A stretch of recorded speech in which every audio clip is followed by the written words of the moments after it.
Style తో సరికొత్త designs తో ఎస్కేటీ గోల్డెన్ డైమండ్స్ ఈ జూలై 5న నల్లకండలో గొప్ప ప్రారంభం.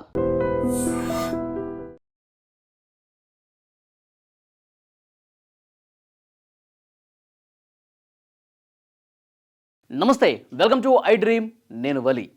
పాకిస్తాన్ బలుపు మాటలు మాట్లాడుతోంది. సింధు నదీ జలాల విషయంలో పాకిస్తాన్ మంత్రులు నోటికి ఎంతొస్తే అంత మాట్లాడుతూ ఉన్నారు. ఇక్కడ మీరు స్క్రీన్ మీద చూస్తున్నారు, పాకిస్తాన్ మంత్రి మొసాదిక్ మాలిక్ వీడు ఎంత బలుపు మాటలు అంటే, సింధు నదీ జలాల విషయంలో భారత్ ఒక చుక్క నీరు కూడా పాకిస్తాన్లోకి రాకుండా అడ్డుకుంటోంది.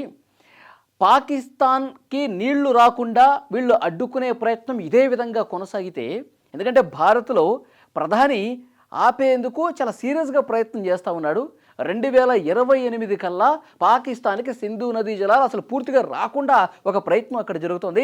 ఇదే గనక చేస్తే చేతులు నరికేస్తాం, నీళ్లు ఆపే ప్రయత్నం ఏ చేతులు అయితే చేస్తాయో ఆ చేతులు నరికి పడేస్తామని మాట్లాడాడు ఈ పాకిస్తాన్ మంత్రి మొసాదిక్ మాలిక్.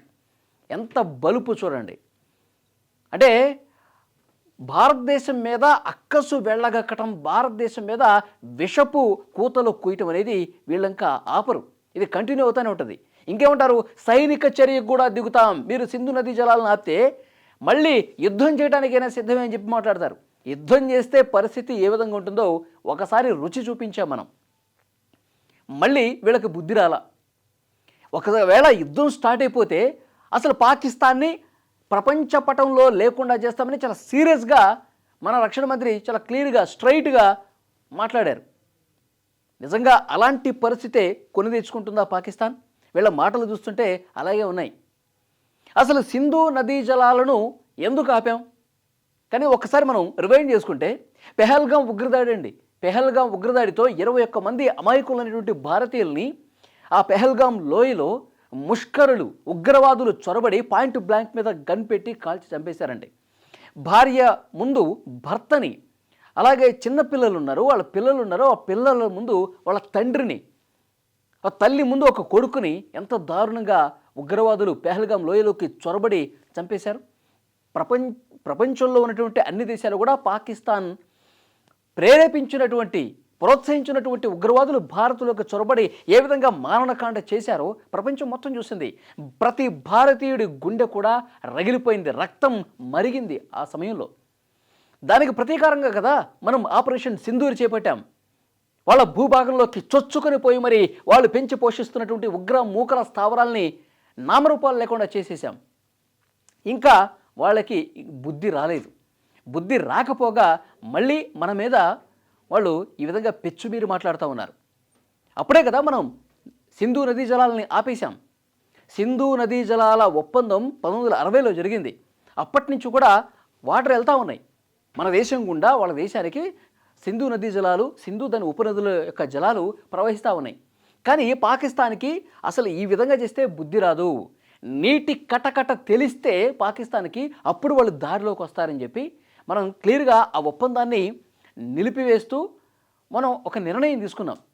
సింధు నదీ జలాల్ని వరుసగా దాని మీద ఇంకా డ్యాములు కట్టి పూర్తి స్థాయిలో పాకిస్తాన్కి పోకుండా ఉండడానికి ఇంకో 2-3 సంవత్సరాలు పడుతుంది. ఆ ప్రయత్నంలో మనం ఉన్నాం. ఎందుకంటే పాకిస్తాన్లో ఉన్నటువంటి ప్రజలకి ఆ నీటి బాధ తెలిస్తే పాలకులు ఎంత పెద్ద తప్పు చేస్తున్నారో భారత్తో పెట్టుకుని వాళ్ళకి అర్థమవుతుంది.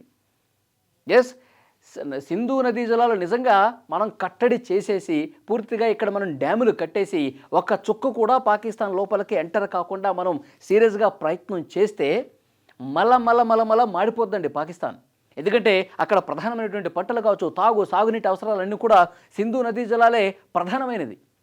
అలాంటి ప్రాణాధారమైనటువంటి సింధు నదీ జలాలను భారత్ గనక ఆపేస్తే, వీళ్ళు ఇదే విధంగా ఉగ్రవాద కార్యకలాపాలు చేసి ఉగ్రవాదాన్ని ప్రోత్సహించి భారతీయుల్ని చంపే కుట్ర చేస్తే గనక మనం చాలా క్లియర్ డెసిషన్ తీసుకున్నాం, సింధు నదీ జలాలను ఆపేయాలని చెప్పి. వాళ్ళకి ఆపేస్తే వాళ్ళ దేశంలో వాళ్ళ సొంత ప్రజలే రోడ్ల మీదకి వచ్చి చెప్పులతో కొడతారు. వాళ్ళ సొంత ప్రజలే వాళ్ళ పాలకుల్ని చెప్పులతో కొట్టే రోజు దగ్గరలోనే ఉంది. మొన్న అంతెందుకండి, మొన్న షోయబ్ అఖ్తర్ సోదరుడి అంత్యక్రియలు జరిగినాయి. ఆ అంత్యక్రియల్లో ఎవరు పాల్గొన్నారండి? ఉగ్రవాదులు, పేరు మోసిన అంతర్జాతీయ ఉగ్రవాదుల లిస్టులో ఉన్నవాళ్ళు, జైషే మహమ్మద్, తర్వాత లష్కరే తొయిబా ఇలాంటి ఉగ్రవాద సంస్థలకు సంబంధించినటువంటి ఉగ్రవాదులు అక్కడ ఆ అంత్యక్రియ కార్యక్రమాల్లో చాలా అఫీషియల్గా వాళ్ళు పాల్గొన్నారు అంటే ఆ దేశం ఉగ్రవాదుల్ని ఎంత సపోర్ట్ చేస్తుంది, ఉగ్రవాదుల్ని ఏ విధంగా ప్రోత్సహిస్తుంది, వాళ్ళకి ఆయుధాలు ఇచ్చి స్థావరాలను నిర్మించి, మనం స్థావరాలు కూలగొట్టేసే కదా ఆపరేషన్ సింధూర్లో, దాన్ని మళ్ళీ పాకిస్తాన్ పునర్నిర్మించి వాళ్ళకి స్థావరాలుగా ఇస్తుంది. మీరు ఇక్కడ తలదాచుకోండి, ఎప్పుడు మేము చెప్తే అప్పుడు మీరు భారతదేశంలోకి చొరబడి మీరు భారతదేశ జనాల్ని చంపేసేయండి, ఉగ్ర కుట్రలు చేయండి అని ప్రోత్సహించినట్టే కదా. అంతర్జాతీయ సమాజం ముందు పాకిస్తాన్ని మనం ఉగ్రవాదుల ఒక దాన్ని ఏమంటారు, ఉగ్రవాదులు తయారు చేసే ఒక ఫ్యాక్టరీ పాకిస్తాన్ అని చెప్పి మనం ఎంత ప్రొజెక్ట్ చేసినా సరే పాకిస్తాన్కి పట్టట్ల. పూర్తిగా అక్కడ భూములన్నీ కూడా, పంట పొలాలన్నీ కూడా ఎండిపోయే పరిస్థితి వచ్చే వరకు పాకిస్తాన్ ఇదే విధంగా చేస్తుందేమో. కాకపోతే వీడు ఎంత పాకిస్తాన్ మంత్రులు, వీడు ఒక్కడే కాదండి, పాకిస్తాన్ మంత్రులందరూ ఇదే విధంగా తయారయ్యారు. మన ప్రధాని చేతులు నరికేస్తారంట సింధు నదీ జలాలు వాళ్ళ దేశంలోకి రాకపోతే. అంత దమ్ముందా, అంత ధైర్యం ఉందా? కనీసం అసలు మన దేశం లోపలికి కాలు పెట్టే ధైర్యం అన్నా చేస్తారు వీళ్ళు? అడుగేస్తే అడుగు అంతవరకు కాలు లేపేస్తాయి మన సైనికులు, మన త్రివిధ దళాలు కాపు కాసుకొని కూర్చునున్నాయి. ఇంకా అసలు మన దేశంలో ఉన్నటువంటి ప్రధానమంత్రి కావచ్చు, రక్షణ మంత్రి కావచ్చు, వీళ్ళందరూ కూడా ఇంకా సీరియస్గా నిర్ణయం తీసుకోవాలా. ఒక్కసారి కనుసైగ చేసి ఆ సంకేతం పంపిస్తే పాకిస్తాన్ని నామరూపాలు లేకుండా చేయడానికి త్రివిధ దళాలనేవి కూడా సిద్ధంగా ఉన్నాయి.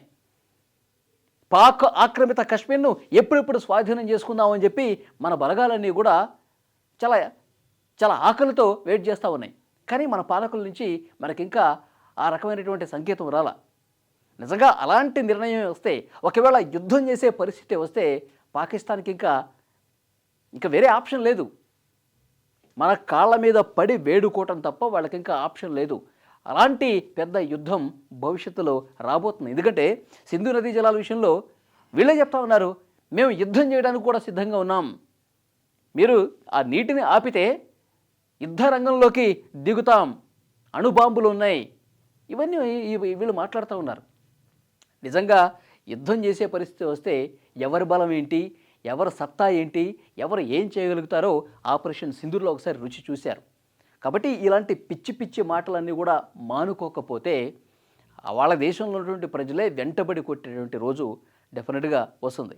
ఈ వీడియో మీద తప్పకుండా మీ అభిప్రాయం కూడా కామెంట్ రూపంలో తెలియజేయండి.